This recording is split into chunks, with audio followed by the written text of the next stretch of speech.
Bonsoir à tous les auditeurs de Cine Radio. On se retrouve ce soir pour le meeting de Monsieur Barclay Stanislas pour le parti MAD. Savoir également que Cine Radio n'est aucunement lié au parti MAD ou à quelconque parti politique. Et nous avons uniquement le rôle de retransmettre et rediffuser du coup ces, euh, ces meetings et ces prises de parole afin de vous permettre de vous faire votre propre avis. Et on vous laisse avec Monsieur Stanislas Barclay et le meeting. Bonne soirée à tous.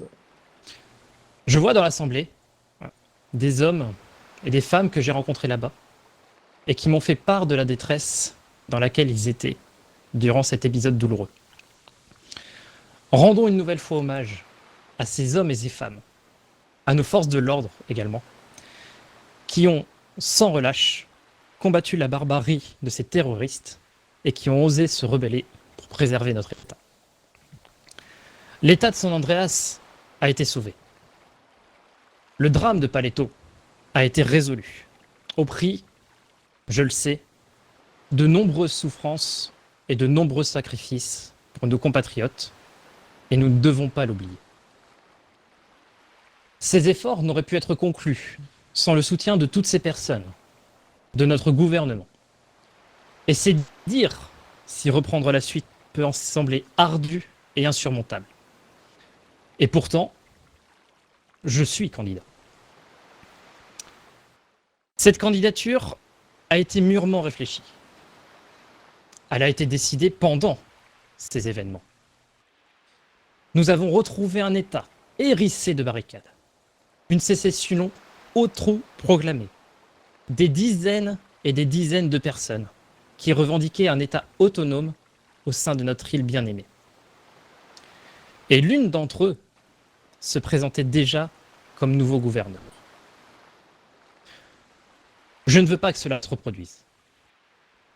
Je ne veux pas d'un État divisé, avec d'un côté le gouvernement et ses institutions, et de l'autre des citoyens qui se sentent abandonnés et isolés.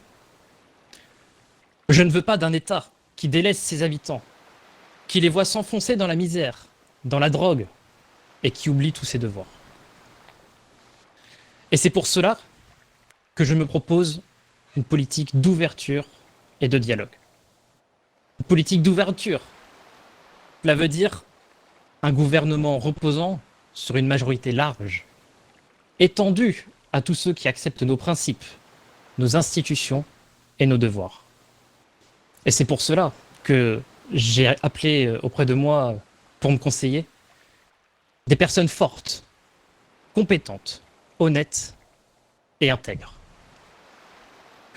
Une politique de dialogue, cela veut dire un échange constant, honnête et ouvert entre le gouvernement et ses institutions, entre le gouvernement et vos représentants d'entreprise, entre le gouvernement et vos élus, et les élus locaux, entre le gouvernement et particulièrement ses citoyens. Car nous avons l'intention d'être totalement transparents avec vous, de vous expliquer fréquemment, simplement, franchement, toutes nos actions et nos décisions et la politique que nous souhaitons mettre en place. Naturellement, cela implique d'écouter vos critiques, de les prendre en compte dans les décrets que nous appliquerons à Lille. Mes chers compatriotes, j'ai l'honneur de solliciter vos suffrages. Ensemble, rendons à Los Santos et à San Andreas sa gloire d'antan. Ensemble, effaçons nos différences et allons dans la même direction. Car c'est ensemble, et ensemble uniquement, que nous parviendrons à rendre notre État meilleur. Je vous remercie pour votre attention. Nous allons maintenant passer à une séance de questions-réponses. Si des gens dans l'Assemblée ont des questions vis-à-vis de mon programme, de mon équipe. Oui, monsieur, cravate rouge. N'hésitez pas à vous avancer et parler fort pour que ce soit bien retransmis en direct. Bien. Parlez un tout petit peu plus fort, s'il vous plaît. Et est-ce que actuellement on m'entend bien? Je vous entends, allez-y. Ok, parfait. J'ai regardé votre programme. Donc Oui, d'abord, voulez-vous vous présenter peut-être pour que les gens à oui, la radio puissent savoir qui vous êtes? oui, bien sûr. Alors, je me présente, Edouard Roberts. Ah, Monsieur Roberts, Exactement. Moi, voilà, j'ai une petite question. J'ai regardé votre programme. bien Vous sûr. proposez des subventions aux entreprises. Vous proposez le haussement du chômage. Oui. Vous proposez comment dire, de revoir le budget de la LSPD. Mhm. Avec quel argent allez-vous trouver ce budget? Bah si, pour le coup, Monsieur Roberts, j'imagine que vous avez fait la même chose que moi, que vous êtes allé au gouvernement pour demander un état des comptes. Bien sûr. Voilà. Euh, quand je vous parle de subventions d'entreprise, bien évidemment, je ne parle pas de donner à tous les citoyens de quoi ouvrir leur entreprise, hein. Nous sommes bien d'accord, ce ne serait pas réalisable et ce serait leur mentir. Euh, Typiquement, ces subventions se feraient sous forme d'aide et sous forme de crédit d'impôt. C'est-à-dire que l'argent ne sortirait pas directement des caisses de l'État, mais ce serait par exemple, je dis ça en imaginant, ça pourrait être des prêts à taux zéro, et ça pourrait notamment être pour les nouvelles entreprises une exemption de loyer pendant quelques semaines, le temps qu'elles stabilisent leur situation financière. Voilà, il y a pas, nous n'avons pas forcément besoin de sortir de l'argent des caisses pour pouvoir permettre aux entreprises et par conséquent aux citoyens par ricochet euh, d'avoir une meilleure vie solide. Mais je pense que vous le Si je savez, peux, Monsieur Roberts. bien sûr, mais si je peux me permettre, vous voulez rehausser le chômage, Oui. d'accord, très bien, c'est une belle proposition, mais avec quels moyens allez-vous le faire, sachant que vous savez, tout comme moi, que les comptes de l'État ne sont pas extrêmement, comment dirais-je, euh, remplis. Par simple ricochet, Monsieur Roberts. J'ai vu que dans votre programme à vous, puisque pour vous parler du chômage, vous comptiez baisser cette Exactement. allocation. Exactement, pour Euh, subvenir justement aux entreprises qui ont besoin d'aide. Qu'est-ce que voilà. vous allez faire, Monsieur Barclay, pour les entreprises Laissez-moi, typiques de attendez, concessionnaires? je vous ai laissé poser votre question. Je vais commencer par répondre à celle du chômage. Euh, donc, comme je vous le disais, c'est par ricochet que je compte financer cette mesure. Alors, vous proposez d'abaisser l'allocation chômage, je crois, à 185 dollars, si je ne dis pas de bêtises. Peut-être que pour vous, 25 dollars par mois, ce n'est rien, Monsieur Roberts. Mais pour des personnes qui sont dans la misère, des personnes qui vivent sous les ponts parce qu'ils n'ont pas les moyens de se payer un appartement, ces 25 dollars que vous leur enlevez, c'est un morceau de viande à la fin du mois au lieu de manger juste des pâtes. Vous savez, C'est un accès à, je ne sais pas, à un médecin supplémentaire dans le mois pour pouvoir se soigner. Les 10 dollars que moi je propose de rajouter, c'est un investissement de l'État. C'est-à-dire que en permettant aux personnes qui sont dans la misère d'avoir un peu plus d'argent à la fin de chaque mois, nous espérons que ces personnes rejettent cet argent dans l'économie en achetant ce dont ils ont besoin. Ce qui fait que, par défaut, via les taxes que l'État récupère sur chaque vente de produits, nous récupérerons cet argent que nous leur avons donné, tout en leur permettant d'avoir une vie meilleure. vous savez, monsieur, vous promettez des grandes choses, mais qu'est-ce que vous allez faire pour nos entrepreneurs? Qu'est-ce que vous allez faire pour nos concessions automobiles et motos? À l'heure actuelle, les taxes sont énormes. À l'heure actuelle, ils ne sont même pas dans le bénéfice. Il se fout de ma gueule celui-là quand même. Monsieur Celui qui Robert, gagne le ça, plus de c'est très simple, hein, par rapport aux concessions. Si vous prenez l'exemple des concessions automobiles, vous prenez cet exemple-là, moi je vais parler de manière plus générale. Je ne sais pas ce que vous avez prévu, mais en tout cas mon équipe de campagne a pour objectif tout au long de la semaine d'aller rencontrer les différents chefs d'entreprise. C'est pour ça que nous avons récupéré la liste à jour des patrons d'entreprise auprès du gouvernement hier soir. Nous avons l'intention d'aller voir chacun des chefs d'entreprise pour mettre à plat avec eux ce qui ne va pas dans la gestion actuelle des entreprises sur cette île. Donc pour ce soir, si vous prenez l'exemple particulier des concessions automobiles, je ne vais pas vous répondre en inventant quelque chose. Il est prévu d'aller voir ces personnes-là, de discuter avec elles de leurs problèmes et des solutions qu'ils peuvent leur apporter, de voir ensemble si c'est réalisable et d'intégrer ça dans notre programme. Monsieur Barclay, cela fait 2 semaines que je suis sur le terrain, 2 semaines que je suis avec les entrepreneurs, 2 semaines Et que c'est nous avons des félicitations. dialogues avec eux. Et c'est pour cela que je vous pose la question aujourd'hui. Qu'est-ce que vous allez faire vis-à-vis d'eux? Parce que votre programme est Non, je l'ai très, jamais est très, est très beau, est très, très beau en termes de design. Mais Très- oui, vous merci. parlez d'une politique de dialogue. Mais à l'heure d'aujourd'hui, est-ce qu'il ne faudrait pas agir au mieux de parler? Alors, je peux agir, si vous voulez, sans prendre en compte la parole des citoyens. Moi, j'ai tendance à dire qu'il vaut mieux discuter, dialoguer avec l'ensemble des personnes avant de proposer des solutions.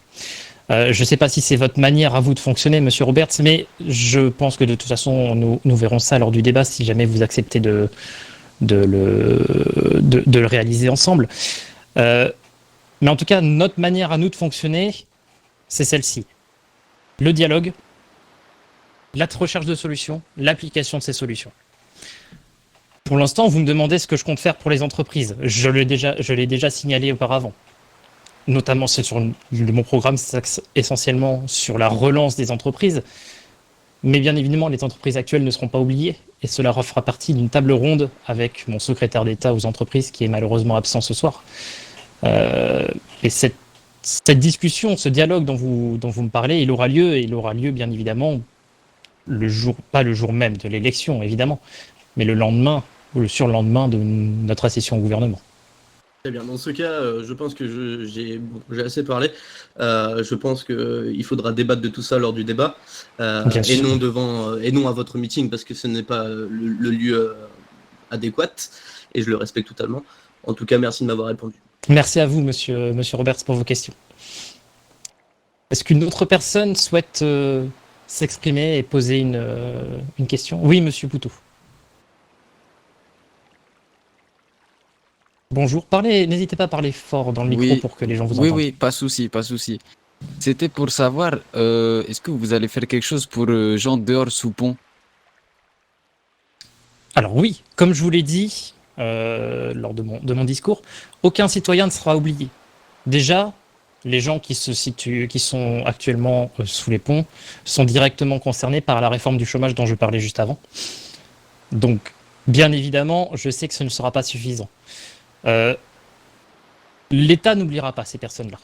On ira à leur rencontre, évidemment, et toujours pareil, toujours dans la recherche, toujours dans le dialogue, toujours dans la recherche de solutions et toujours dans l'application.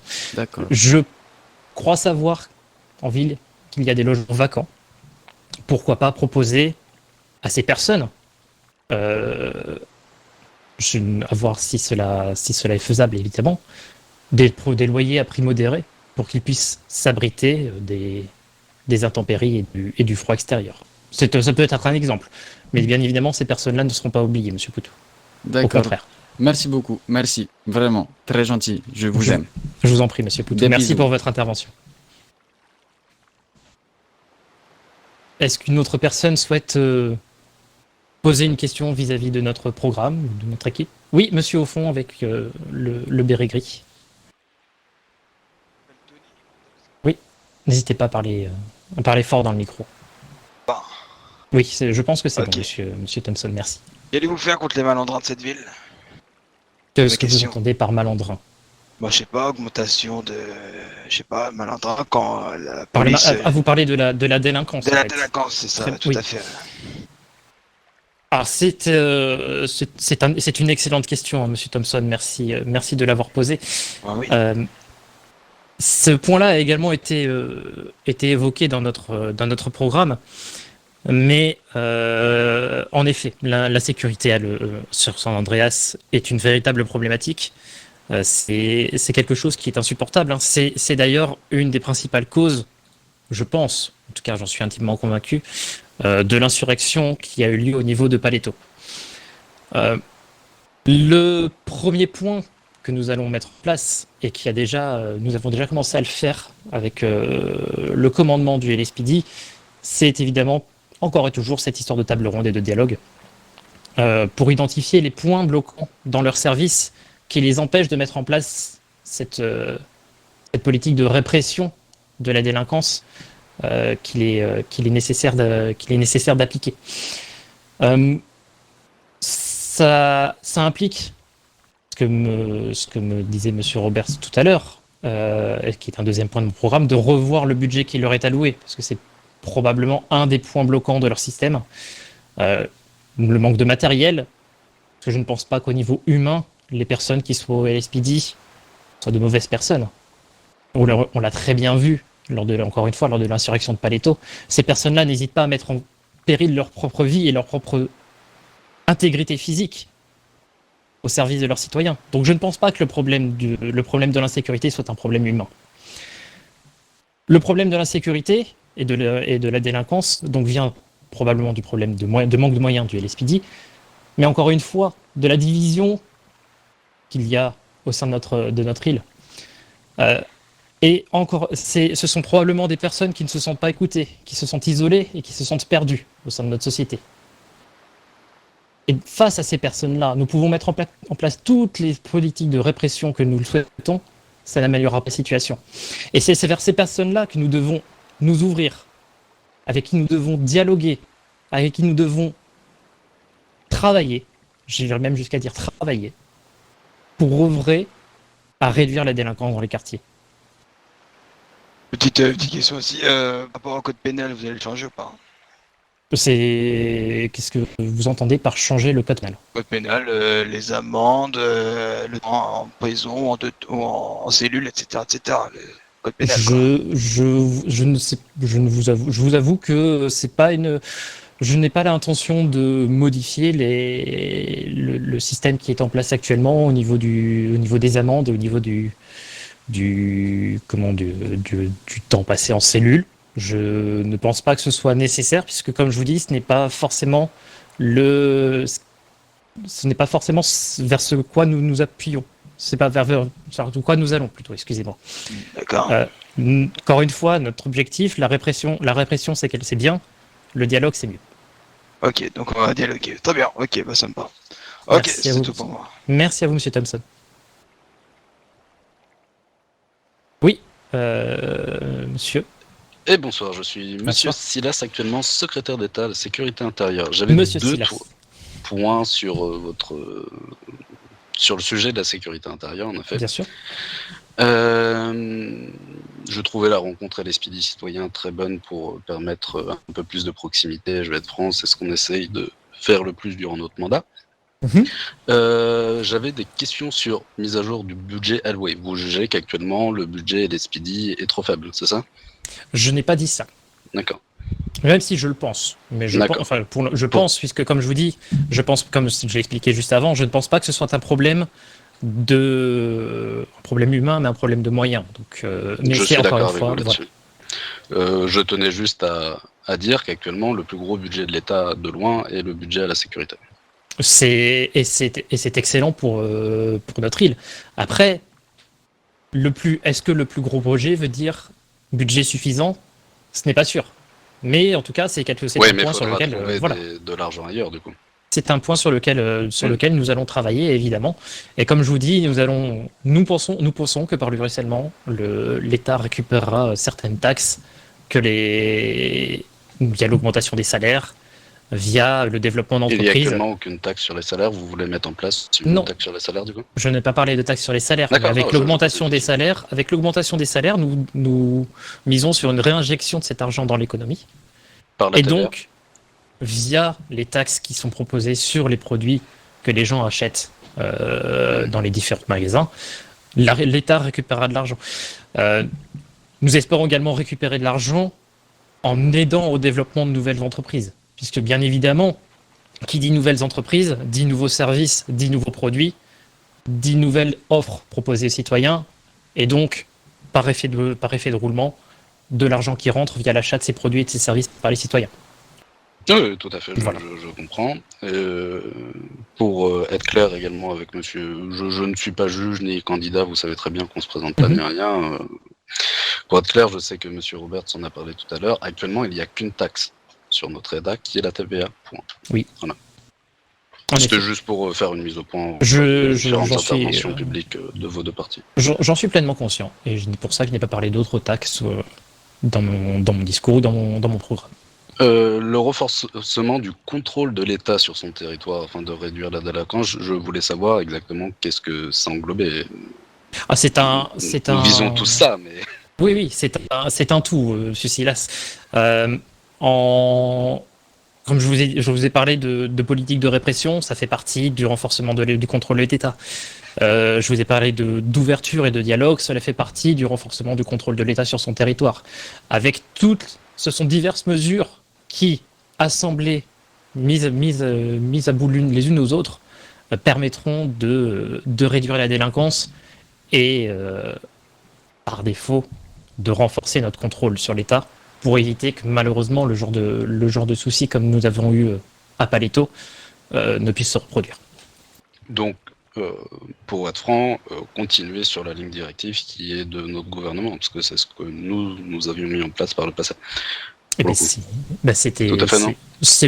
Il y aura sûrement deux, trois mesures supplémentaires, évidemment. Mais oui, c'est toujours dans cette politique d'ouverture, toujours dans cette politique de décret autoritaire, ni rien de tout ça. Bien évidemment que non, monsieur Silas. Si je parle de politique d'ouverture et de dialogue, c'est pas pour derrière instaurer des couvre-feux ou ce genre de choses. Oui, tout à fait. Non, mais il y a eu par exemple des demandes de caméras du parti adverse et compagnie. C'est pour juste moi que je me fasse mon avis. Je vais être franc, que vous ayez.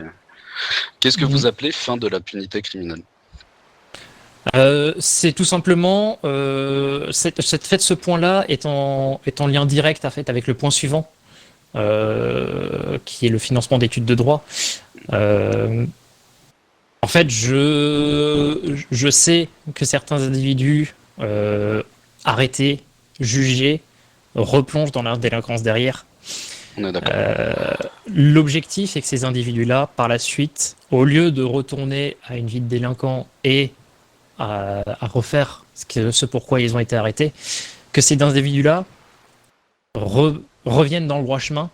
Donc ça peut être le financement d'études de droit pour que eux se réintègrent par la suite derrière, mais c'est en lien avec tout le reste de mon programme. Ils ne pourront pas s'inscrire au casier judiciaire. Non, mais il n'y a pas que juge ou avocat dans le droit, monsieur Silas. Mais cela s'inscrit en fait ensuite, c'est en lien, tout le programme est lié en fait, si vous voulez, monsieur Silas. La réintégration des délinquants et des criminels chez nous passe par les études, par le travail, par la nouvelle intégration dans la société.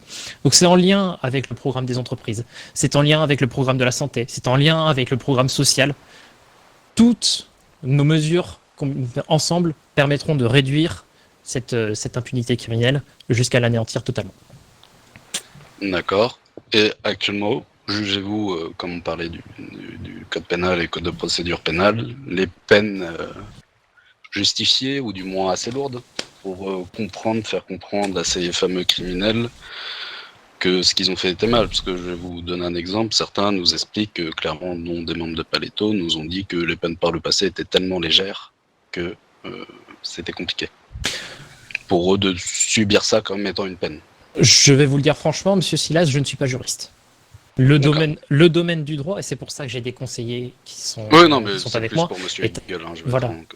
Non, mais monsieur Hegel, malheureusement, n'était pas disponible ce soir. Un problème familial l'a empêché de nous rejoindre. Mais voilà, en fait, le domaine du droit est un domaine fort complexe, et vous le savez tout comme moi si vous êtes secrétaire d'État, sécurité intérieure. Il est tellement complexe que nous pourrions en débattre pendant plusieurs heures sans voir même le bout du code pénal. Tout à fait. Non, voilà. Donc je voulais voir si vous aviez je ne préfère pas m'avancer précis à mettre en place direct dès votre institution. Concernant la justice, qui est une entité indépendante, je le rappelle, c'est la modification du code pénal et la modification du code de procédure pénale est un sujet trop complexe et trop important pour être abordé dans un simple meeting. On est d'accord, malheureusement. D'accord. Mais je serais ravi d'en discuter avec vous et mon secrétaire d'État si vous le souhaitez. Oui, il n'y a pas de souci. Comme je l'ai dit, même si M. Roberts est encore là, de toute façon, tout notre gouvernement est là pour vous accueillir et vous donner les pleines clés pour prendre des mesures adaptées. Merci à vous, M. Silas, pour... et les financements d'études de droit, c'est actuellement le cas. On a essayé de mettre ça en place. Comment vous allez essayer de faire vivre cette vocation ?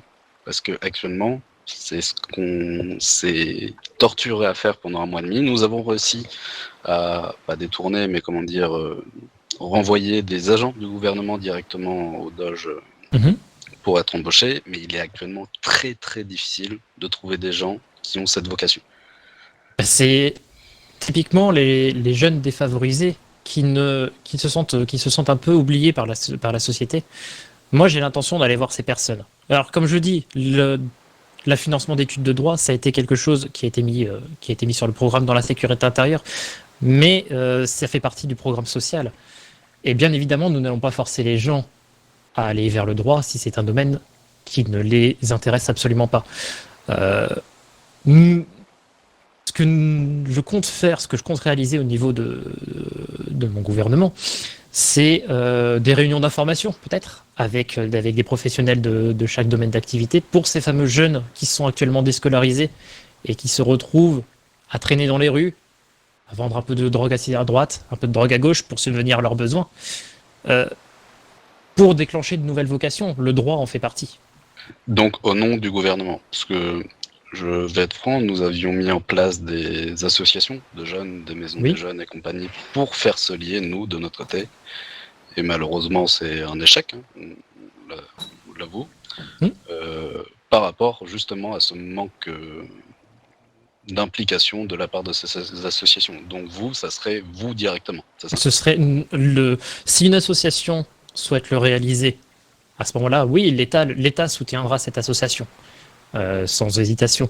Si nous constatons que ces associations, comme vous le dites, ne sont pas assez impliquées, à ce moment-là, nous récupérerons la main sur ce genre d'activité au travers de conseillers que nous pourrions recruter au niveau du gouvernement pour promouvoir, parce que je pense que l'éducation, c'est un des piliers majeurs pour justement réduire cette délinquance sur notre État. Je suis assez d'accord là-dessus, pour le coup. Et oui, j'avais une dernière question et je l'ai perdue. Si elle me revient, je reviendrai. Il n'y a pas de souci, monsieur Silas. Merci en tout cas pour votre intervention. Ouais. Et merci pour votre travail. Je pense que nous pouvons encore prendre une ou deux questions, si des personnes le souhaitent. Et Oui, bonsoir.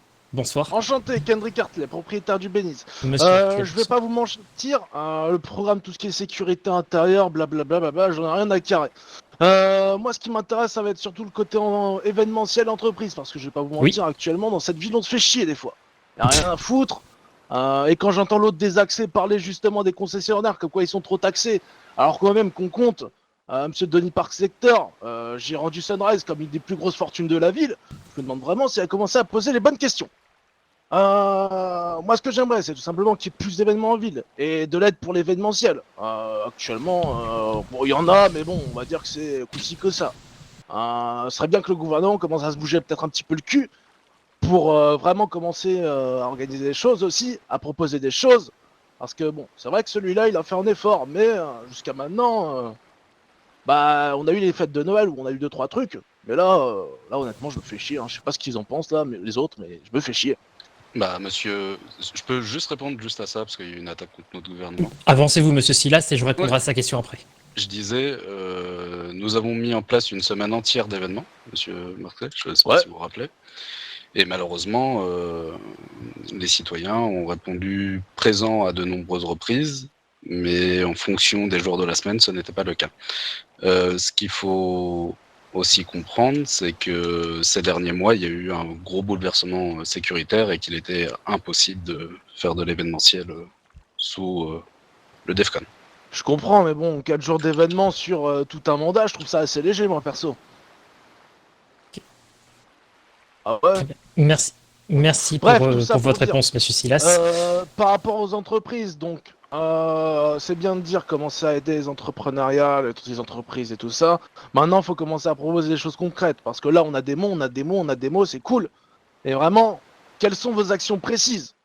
Eh ben, puisque vous parlez, monsieur Hartley, d'entreprise et d'événementiel, on va combiner un petit peu ces deux sujets.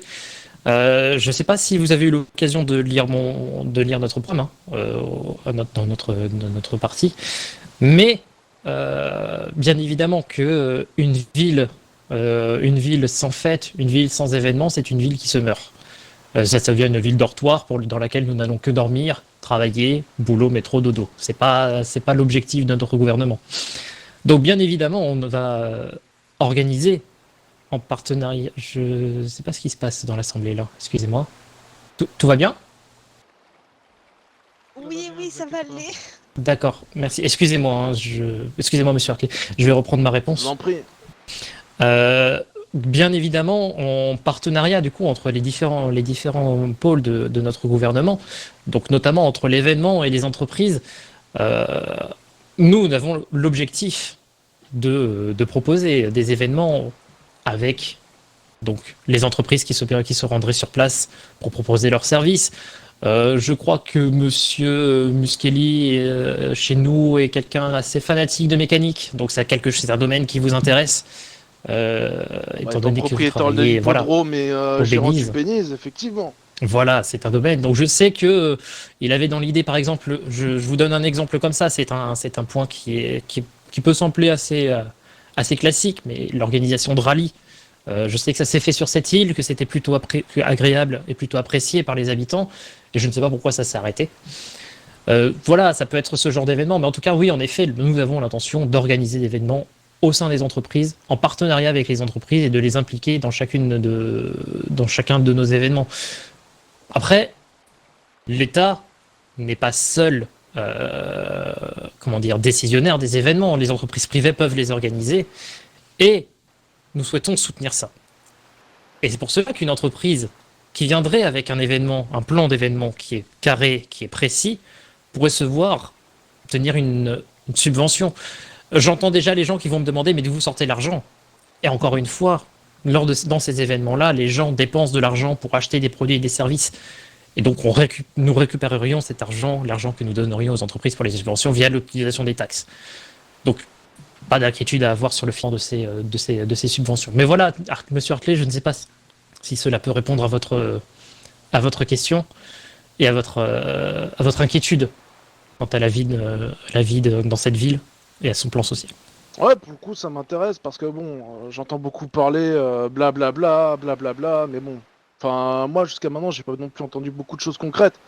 J'entends parler par exemple du renforcement du contrôle de l'État, c'est bien, c'est des mots, c'est joli, ça fait joli dans la bouche et dans un programme.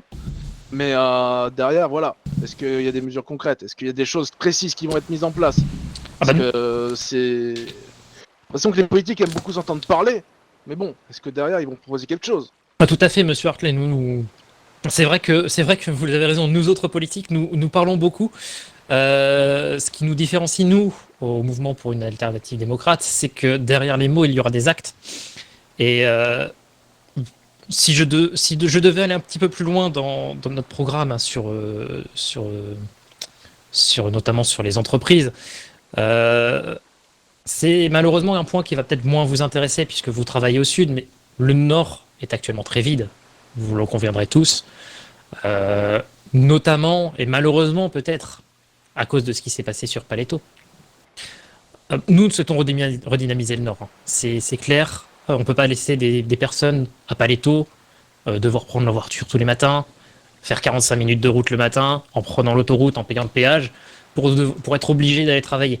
C'est pas quelque chose qui nous intéresse, c'est pas quelque chose que nous souhaitons mettre en place. Donc, nous allons redynamiser le nord, nous allons favoriser l'ouverture d'entreprises là-bas. Je ne sais pas si cela répond à votre question, monsieur Hartley, mais en tout cas, les entreprises sous notre mandat ne sont pas oubliées, que ce soit au niveau événementiel ou au niveau économique. Ça marche. Bah écoutez, moi c'est la question que je me posais. Je vous remercie en tout cas pour vos réponses. Merci à vous, monsieur Hartley, pour les questions. Je pense que nous avons le temps pour une dernière question, et après nous pourrons... Ah, monsieur Scream, je vous reconnais. Oui, est-ce que tout le monde m'entend bien? Je pense, si vous parlez suffisamment fort, que tout le monde vous super entend bien, bien. t'inquiète. Parfait. Alors, vous avez fait un don à l'église de Paleto Bay, Oui, monsieur quand Scream. même d'une somme assez conséquente. Oui, en effet. Alors, Donc, c'est... ma question est la suivante. Comptez-vous acheter toutes vos voix? Monsieur Scream, je ne vais pas vous remercier pour cette question parce que cela s'apparente à la diffamation publique. Les dons, vous l'avez dit vous-même, c'est un don, ce n'est pas un achat.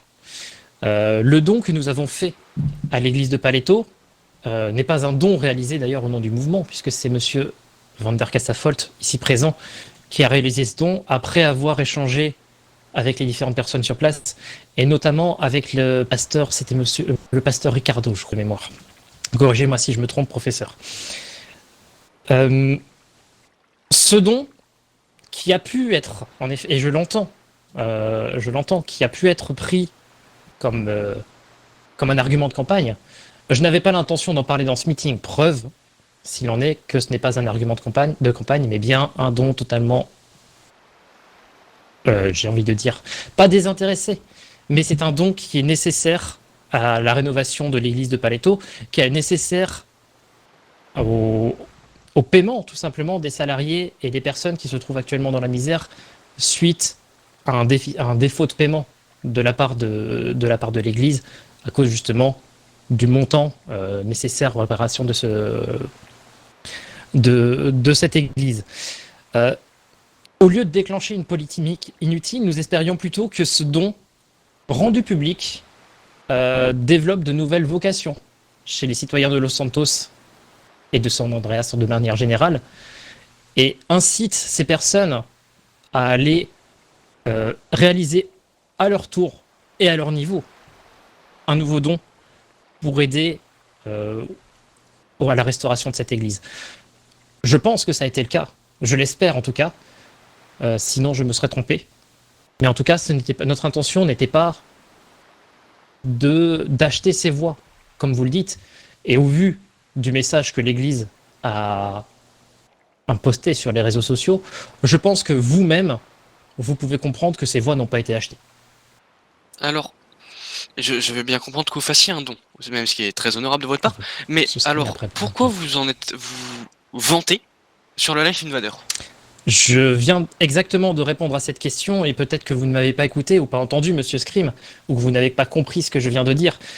Mais l'objectif principal était de déclencher encore une fois des vocations et d'inciter les citoyens, de leur montrer que n'importe qui pouvait faire un don, que ce soit au nom d'une personne individuelle, comme Monsieur Castafolt, au nom d'une entreprise, comme, je ne sais pas, une entreprise aurait pu, comme une entreprise aurait pu donner. Voilà, c'est l'objectif primaire et l'objectif principal avec cette publication était de montrer que tout le monde, quel que soit son niveau de revenu, quelle que soit sa situation professionnelle ou sa situation personnelle, pouvait aider. Que ce soit via un don, ou en allant déblayer les gravats en compagnie des ouvriers, ou en plantant 2 clous par-ci par-là. Après, Monsieur Scream, j'avais déjà répondu à cette question, et je vous remercie de m'avoir permis de préciser ma pensée, et je crois que le professeur voulait dire un mot également. Allez-y, professeur, je vous laisse le micro. Bonsoir à tous, je présente Monsieur Vander Castafolteri, anciennement directeur du LSDH, ainsi que bien sûr postulant aux candidatures pour secrétaire d'État à la santé. Concernant ce don, j'ai pas mal discuté avec Monsieur le pasteur, qui est d'ailleurs une personne très gentille, très honnête. Il m'a beaucoup expliqué l'histoire de son église. Il m'a aussi expliqué son histoire personnelle. Et ce don pour moi, c'est quelque chose qui m'a permis de dire, voilà, cette personne a besoin de faire ses messes. Il a quand même un rôle à assumer. Il ne faut pas oublier que nous avons chaque jour des décès en ville, des naissances. Donc, si Monsieur le pasteur ne peut pas faire les bénédictions, ne peut pas faire les mariages et ne peut pas faire les enterrements dans sa propre église, je trouve ça un peu désolant. Mon geste, d'ailleurs, à la base, n'était pas du tout complètement de cette organisation. Hein. C'était à la base pour aider au plus vite le Monsieur le pasteur à se remettre sur les roues, clairement. Je n'avais pas l'intention de donner une telle somme, mais plus justement on discutait et plus je voyais l'homme derrière, plus le pasteur. Et quand j'ai dit à Monsieur le pasteur, et ça malheureusement seul lui pourra l'attester, ce don n'a pas été fait au nom des élections, il a été fait à mon humble et seul avis personnel. Dans le passé, j'ai déjà fait, et ça Monsieur Scream vous êtes bien déjà au courant, nous avons déjà fait des campagnes de dons. On a eu aussi la campagne de l'Octobre Rose, si vous vous en souvenez. Est-ce exact? Oui, parfaitement. nous avons récolté pas une énorme somme, mais cette somme qui a été quand même récoltée a été redistribuée aux associations grâce à l'aide de M. Silas d'ailleurs et Mme Formage. Cet argent n'a pas fini dans les poches de quelqu'un ni en salaire.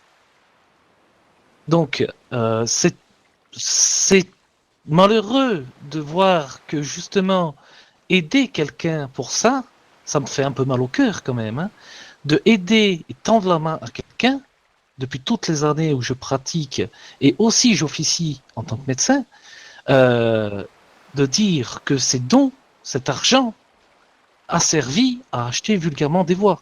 Si monsieur le pasteur ne vote pas pour monsieur Stanislas, je ne lui en voudrais pas. Si les ouvriers ne votent pas pour monsieur Stanislas, je ne leur en voudrais pas. Autrement, nous sommes là pour coexister et non s'arracher la tête. Ce sera tout pour moi. Oui, mais alors, pourquoi avoir mis la somme du don? Bah, Parce écoutez, que vous en conviendrez, mettre une... Enfin, afficher que vous avez donné une somme aussi grosse, c'est quand même, ça peut quand même s'apparenter à de la vantardise. Attendez, monsieur le professeur, je vais répondre du coup par rapport à ça. Justement, attendez, il a posé une bonne question, je vais lui répondre quand même. De la vantardise, ça dépend. Attention, il y a vantardise et il y a altruisme. Là, ce geste a été fait pour justement ce que la... D'ailleurs, j'ai discuté avec monsieur le pasteur et je vais vous dire ce que monsieur le pasteur m'a dit. Nous avons des dons de beaucoup de personnes, mais très peu sont au courant que l'église est en très mauvais état. Les personnes qui ne souhaitent pas, ils voient des personnes rouler avec des voitures avec 1,5 million. Mais ils font des dons quand même.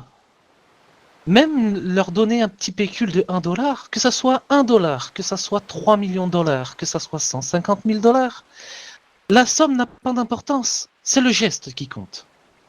Le fait que M. Stanislas ou même la personne qui a publié ce message sur Life Invaders n'avait pas pour intention d'être vantard. Loin de là. Il voulait surtout faire passer un message en disant « Voilà, nous avons aidé l'Église, venez les aider à votre tour, tendez-leur la main, aidez-les, ils vous aideront en retour. Nous avons toujours besoin de la chaleur d'un pasteur ou même d'une bénédiction de quelqu'un pour suivre notre chemin. N'oubliez pas ces mots-là. » Je n'ai finalement plus rien à ajouter à vos paroles, professeur. Non, de rien. C'est bon pour vous, monsieur Scream? Oui, c'est parfait. Merci beaucoup. De rien. Allez-y, Stanislas. Bien. S'il n'y a pas d'autres questions, je pense que nous pouvons finir notre meeting sur ce point. Encore une fois, hein, n'oubliez pas que votre vote, c'est votre choix et qu'il est important. Encore une fois, je vous remercie à tous d'être venus et je pense que le Henhouse est arrivé pour proposer un cocktail. En tout cas, je l'espère. Merci à vous. Et on vient d'écouter le meeting de M. Stanislas Barclay pour le parti politique du MAD. Et désormais, on va passer en mode cocktail. Donc, si vous n'êtes pas sur place, n'hésitez pas à venir. On va commencer à mettre une petite ambiance ici avec Steam Radio et DJ Letra. Et le Henhouse est présent sur place pour vous restaurer.